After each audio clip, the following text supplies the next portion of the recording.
নমস্কার বন্ধুরা, কুকুর রান্নাঘর ডেইলি ব্লগে আপনাদের আরেকবার স্বাগত জানাই। তাহলে আপনারা দেখতে পাচ্ছেন সকাল হয়ে গেছে, কি সুন্দর রোদ উঠেছে আজকে। দেখুন পরিবেশটা খুব ভালো লাগছে। ও আমার হাতে ঝুড়ি ঝুড়ি কেন বুঝতে পারছেন না? আমি এখন শাক তুলতে যাবো। আজকে আপনাদের সাথে আমি পালং শাকের একটা নতুন রেসিপি শেয়ার করব। আসুন আমার সাথে শাক তুলতে যাবেন।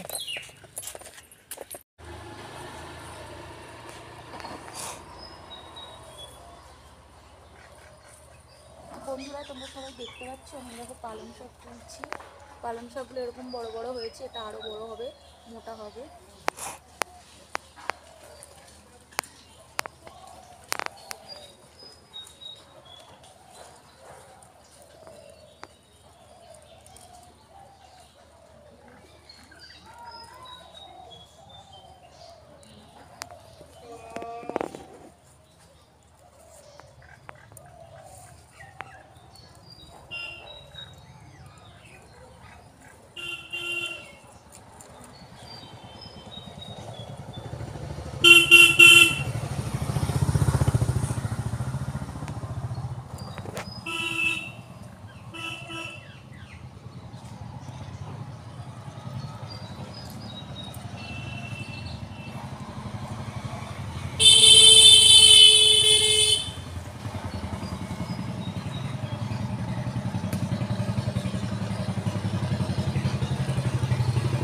এখন আমি অনেকটাই শাক তুলে নিয়েছি, দেখতে পাচ্ছ কচি কচি শাক।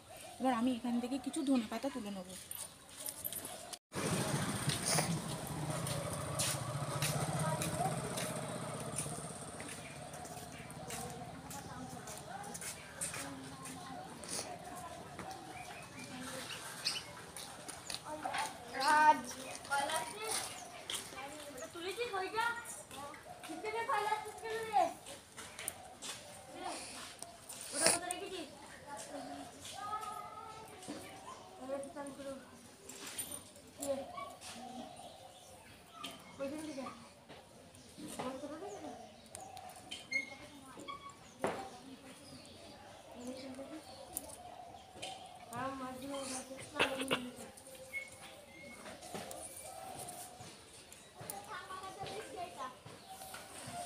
দিয়ে দে না নিয়ে করে যাবে আমার বাড়িতে এখন বার্থডে আছে।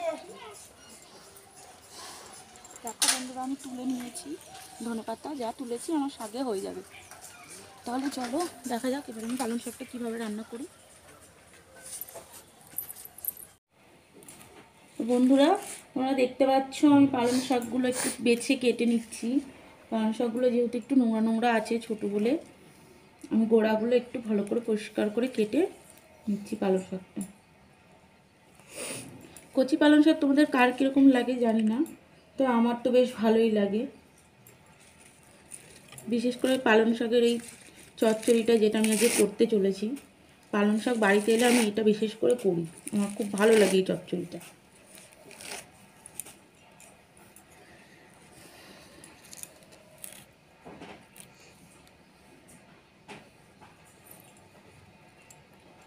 তোমরা দেখে নিয়েছো আমি এখানে পালং শাকগুলো বেশ পরিষ্কার করে কেটে নিয়েছি। আর আমি পালং শাকটা যেগুলো দেবো সেগুলো একটু কেটে নিয়েছি, দেখে নাও তোমরা।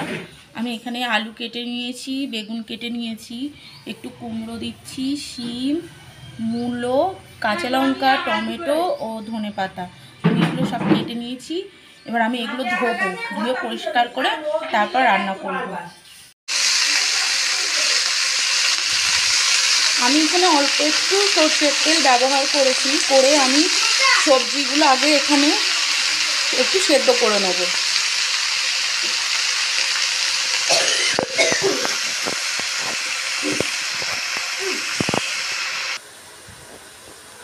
এবার আমি এটা আলু দিয়ে দিচ্ছি।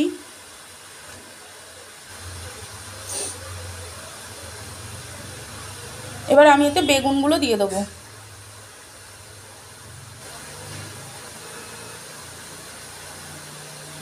এবার একে একে সমস্ত সবজিগুলো দিয়ে দেবো।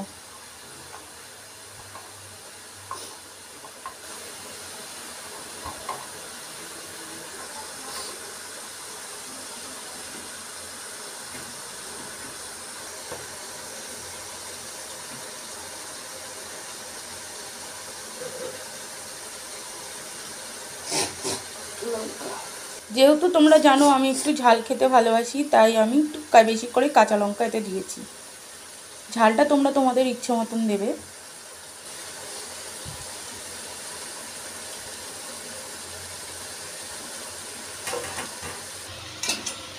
এবার আমি সবজিগুলো ভালো করে একটু নেড়ে নেব।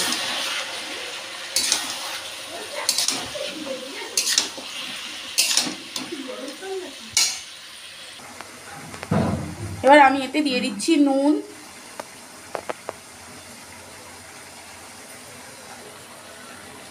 দিয়ে দিচ্ছি হলুদ, দিয়ে দিচ্ছি সামান্য পরিমাণে একটু চিনি, একটু ভালো করে নাড়িয়ে নেবো।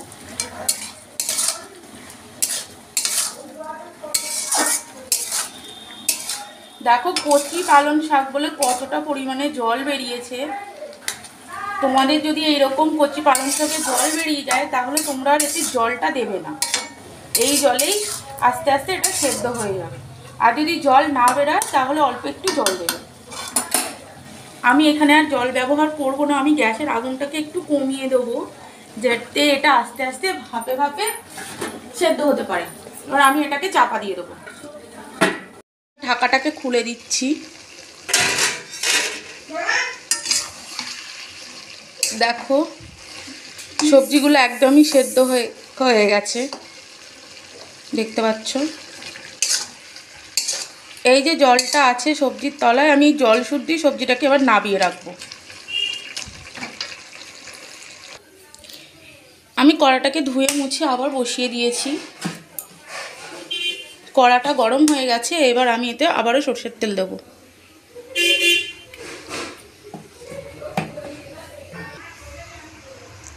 তেলটা গরম হয়ে গেছে, আমি এবার এতে মাছের মাথা দিয়ে দেবো। দেখো বন্ধুরা, আমার মাছের মাথাটা বেশ ভালো করে লাল লাল করে আমি ভেজে নিয়েছি।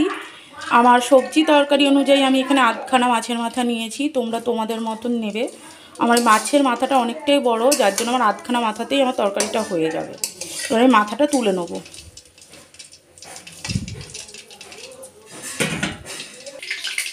আমি এবার এতে দিয়ে দেবো একটু পাঁচফোড়ন।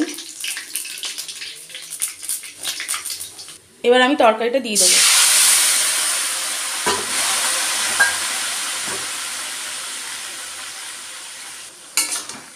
তরকারিটা দিয়ে একটু ভালো করে নাড়িয়ে নেব।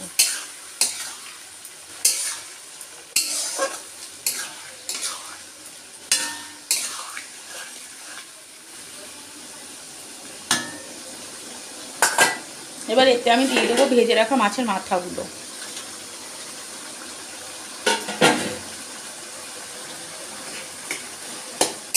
মাছের মাথাটা দিয়ে আমি আবারও একটু ভালো করে নেড়ে নেবো এটাকে।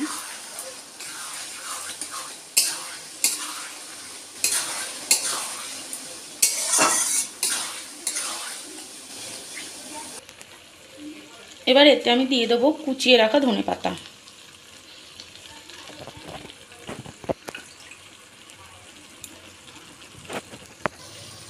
ধনেপাতা দেওয়ার পর আমি আবারও তরকারিটা একটু নাড়িয়ে নেব।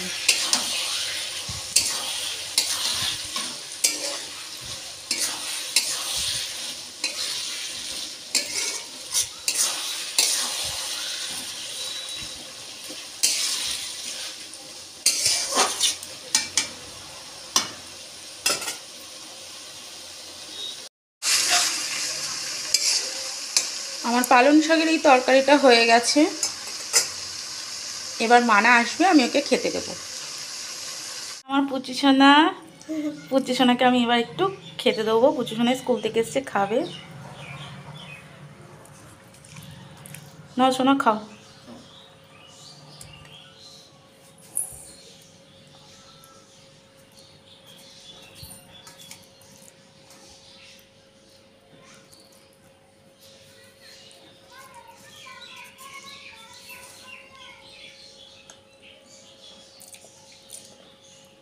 দারুণ হয়েছে মাম্মা। দারুণ হয়েছে। দারুণ হয়েছে? ভালো হয়েছে। ভালো হয়েছে বলছিস? প্রচুর ভালো হয়েছে। প্রচুর ভালো হয়েছে। ভালো হয়েছে প্রচুর। এক্ষুনি করলে তো। বন্ধুরা তোমরা সবাই দেখে নিলে আমি কিভাবে পালং শাকের তরকারিটা রান্না করলাম। তোমরাও ওইভাবে বাড়িতে বানিয়ে খেয়ে দেখো, অজস্র ভালো লাগে, অসংখ্য ভালো লাগে। তবে আজকের মতন এখানেই, আবারও দেখা হচ্ছে নতুন কোনো ভিডিও, নতুন কোনো রান্নার রেসিপি নিয়ে আবার আপনাদের সাথে। তোমরা এইভাবেই আমার পাশে থেকো, আমার ভিডিওটা শেয়ার করো, কমেন্ট করো, লাইক করো, আর নতুন যদি কোনো বন্ধু হয়ে থাকে আমার চ্যানেলটাকে সাবস্ক্রাইব করে আমার পাশে থেকো। ধন্যবাদ।